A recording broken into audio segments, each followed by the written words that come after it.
ओम नमः शिवाय। जय शिव शंभो। आप सभी को ज्येष्ठ कृष्ण पक्ष शनि प्रदोष व्रत की हार्दिक शुभकामनाएं।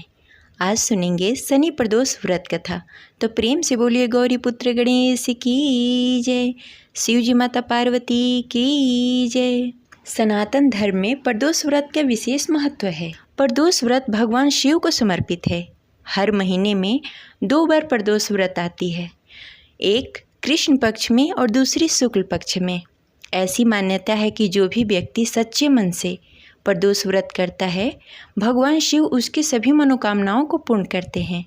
साथ ही इस व्रत को करने से भगवान शिव के साथ माता पार्वती का भी आशीर्वाद प्राप्त होता है। हिंदू पंचांग के अनुसार साल 2025 में ज्येष्ठ कृष्ण पक्ष प्रदोष 24 मई 2025 दिन शनिवार को पड़ रही है। त्रयोदशी तिथि अगर शनिवार के दिन पड़ती है तो इसे शनि प्रदोष कहा जाता है। वैसे तो प्रदोष व्रत में भगवान शिव और माता पार्वती की पूजा की जाती है, लेकिन अगर प्रदोष व्रत शनिवार के दिन पड़ता है तो इस दिन शनिदेव की भी पूजा की जाती है। इस व्रत को करने से शिव शंभु के साथ साथ शनिदेव भी प्रसन्न होते हैं। शनि प्रदोष व्रत करने से मनुष्य की लंबी आयु के साथ साथ सुख समृद्धि भी प्राप्ति होती है। मान्यता है कि इस व्रत को करने से व्यक्ति के सभी दुख दूर हो जाते हैं। शनि प्रदोष व्रत को करने से शनि के ढैया और शनि के साढ़े साती के प्रभाव में कमी आती है। अगर किसी के कुंडली में शनि दोष बना हुआ है तो शनि दोष से भी व्यक्ति को मुक्ति मिल सकती है। साथ ही यह व्रत हर मनोकामनाओं को पूर्ण करता है। साथ ही यह व्रत व्यक्ति के जीवन में शांति और स्थिरता लाता है। जिस व्यक्ति को नौकरी, व्यापार या कार्यस्थल पर लगातार समस्या आ रही हो तो उसे इस व्रत का पालन अवश्य करना चाहिए। उसके लिए यह व्रत अत्यंत शुभ होता है। प्रदोष के दिन भगवान शिव की प्रदोष काल में विधि विधान से पूजा करनी चाहिए।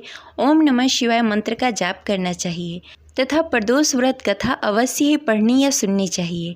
तो चलिए सुनते हैं शनि प्रदोष व्रत कथा। तो प्रेम से बोलिए शिव जी माता पार्वती की जय, जय शिव शंभो। कथा शुरू करने से पहले इस वीडियो को लाइक करके कमेंट बॉक्स में हर हर महादेव अवश्य लिखें। शनि प्रदोष व्रत की पौराणिक कथा के अनुसार प्राचीन काल में एक नगर में सेठ रहते थे। सेठ के घर में धन धान्य की कोई कमी नहीं थी। सेठ जी के घर में हर प्रकार की सुख सुविधाएं मौजूद थी। फिर भी सेठ और सेठानी बहुत दुखी रहा करते थे, क्योंकि उनका कोई संतान नहीं था। सभी सुख सुविधा होने के बावजूद भी सेठ सेठानी इसी सोच में रहा करते कि भगवान ने हमें धन तो दिया लेकिन पुत्र नहीं दी। काफ़ी सोच विचार करने के बाद सेठ जी ने अपना काम नौकरों को सौंप दिया और खुद सेठानी के साथ तीर्थ यात्रा पर निकल पड़े। अपने नगर से बाहर निकलने पर उन्हें एक साधु मिले जो ध्यान मग्न बैठे हुए थे। सेठ जी ने सोचा क्यों न साधु जी से आशीर्वाद लेकर आगे की यात्रा की जाए। सेठ और सेठानी साधु जी के निकट बैठ गए। उस समय साधु जी ध्यान मग्न थे। बहुत देर बीतने के बाद जब साधु जी ने अपनी आंखें खोली तो उन्हें ज्ञात हुआ कि सेठ और सेठानी काफ़ी समय से आशीर्वाद प्राप्त करने के लिए बैठे हुए हैं। साधु ने सेठ और सेठानी से कहा, मैं तुम्हारा दुख जानता हूँ, तुम शनि प्रदोष व्रत करो, इससे तुम्हें संतान सुख प्राप्त होगा। साधु ने सेठ और सेठानी को प्रदोष व्रत की विधि भी बताई और भगवान शिव की निम्न वंदना बताई। हे रुद्रदेव शिव नमस्कार, शिव शंकर जगत गुरु नमस्कार, हे नीलकंठ सूर नमस्कार, शनि मौली चंद्र सुख नमस्कार, हे उमाकांत सुधी नमस्कार, उग्रता रूप मन नमस्कार, ईशान ईश्वर प्रभु नमस्कार, विश्वेश्वर प्रभु शिव नमस्कार। साधु ने इस वंदना को बताते हुए कहा कि अगर तुम दोनों इस वंदना का पाठ करोगे तुम्हें पुत्र रत्न अवश्य प्राप्त होगा। सेठ और सेठानी दोनों साधु से आशीर्वाद लेकर तीर्थ यात्रा के लिए आगे चल पड़े।